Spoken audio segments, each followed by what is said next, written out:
Hey everybody, Gears here, and what I'm doing right now is making the first graph on this in quite a while. This is going to help me match the symmetry side to side and figure out where things are going. First step, flexible ruler in this case. On every 2 inches I've made a mark, twice, 3 times. So I'll have as straight a line as I can going into here, where I'll draw a little bit of a line and then I'll use that to make some more marks and go from there. After one side's done, whether I then square this one coming this way with those lines or flip over to the other side, we'll see. But right now I'm about to start drawing a bunch of lines, which is a bit tedious. So I'll see you in a second.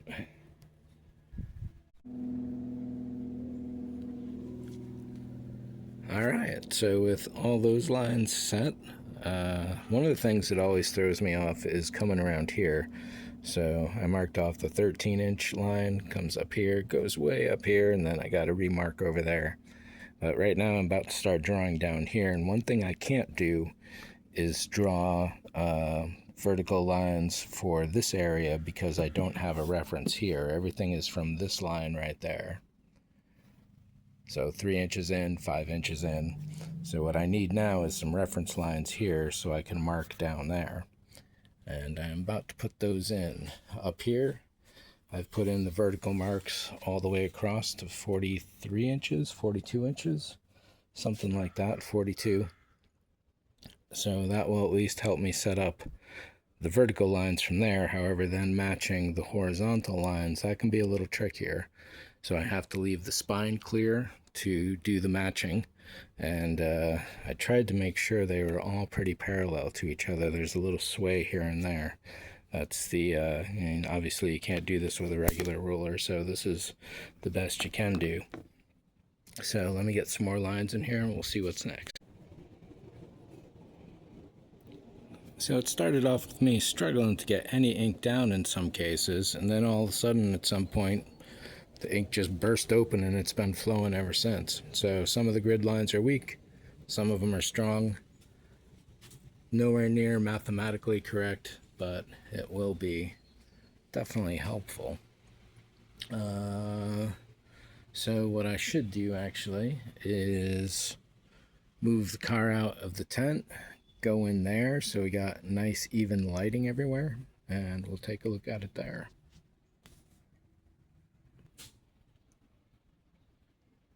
Alright, so I haven't really taken a good look at this yet. Some first impressions. Because each of the sides comes in towards each other, it looks like you lose about an inch of space across that distance, a ½ inch on each side, and that accounts for why these lines are just off just enough, because these squares are roughly 2 inches each and they should not be. They should distort with the surface. So there's 2 or 3 different ways to map out a grid line over a 3-dimensional surface, and I probably chose 2 of them, one for each direction. Quick notes, obvious notes, with this one being the master side. We got P cutting through the corners on both sides here. P pretty much cutting through the corners on both sides there. V is about the center saddle right here, and V here is just about the center saddle. We got 1, 2, 3, 4. 1, 2, 3, 4. We're losing just a bit on there, just a bit more on here, but I can fill that in. And then looking side to side, there's more here on U than there is here. T, there's less. There's much more empty space here, so I can actually, so this is the line right in there is probably what I should be following. Let's take a look at S. Goes through the corners here, but it does not go through here, which means this line needs to be out to there just about. So yeah, I need to bring that down just a little. W, missing a chunk off of there. Just a little chunk off of there, and then this is where it all falls apart. I just didn't care about any of this.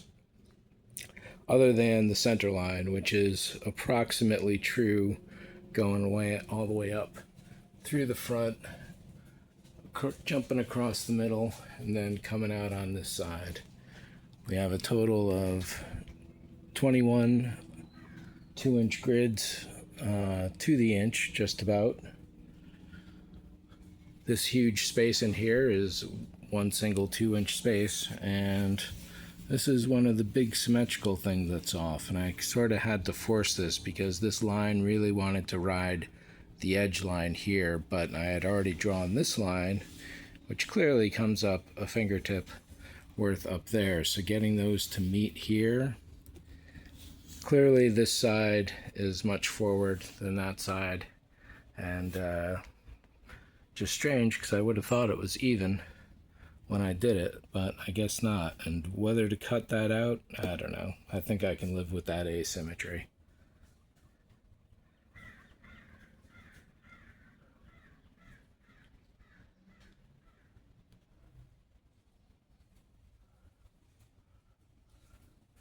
There's still quite a bit of mess in the surface overall. Yeah. Ripple upon little ripple and ripple. There is a lot of good surface, but it definitely needs one or more passes going on, especially up in here. So at this point, yeah, so you can see how this curves up and inwards there. So that whole line out to about here should be eliminated. That's a huge chunk. It's not bad. Theoretically, I could just cut out the top, scoop out the insides, and then press this back into place with relatively little damage. But we'll see. Oh, here's one I wanted to check. 1, 2, 3 starts in basically the line between 4 and 5. 5, it's distinct. 6, you're on the rise. So 1, 2, 3, 4, 5. Yeah, 6, you're on the rise. And that's not too bad. I'll probably throw some grid lines in here just to see what's going on with the two sides and get a nice slope mapped out. And speaking of mapping out, I also did the silver lines around all the edges in here. All the walls need smoothing. The ramp needs adjusting and cleaning. But that's essentially the idea.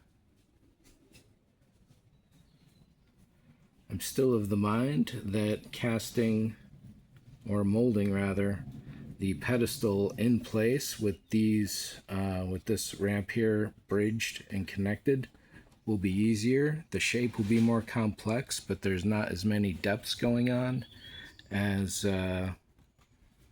yeah, having to fit it into place afterwards and seal it and make that look good. I don't know.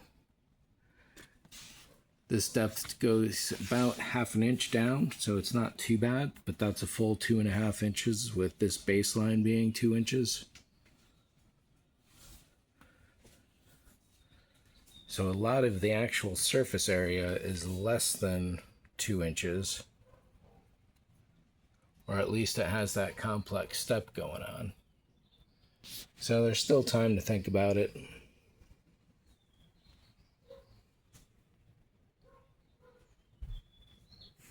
And one of the tasks here is smoothing out these channels.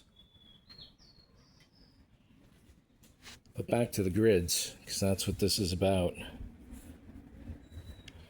Yeah, overall, it's not looking too bad. I'm happy with the spine.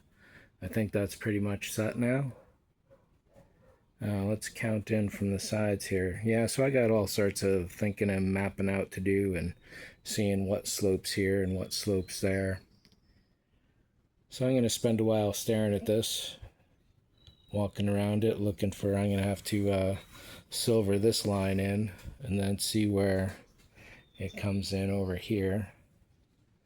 Yeah, this edge is definitely ragged going up there, but counting in, see where it starts, see where the severity of the slope upwards is on which particular panel, and so on.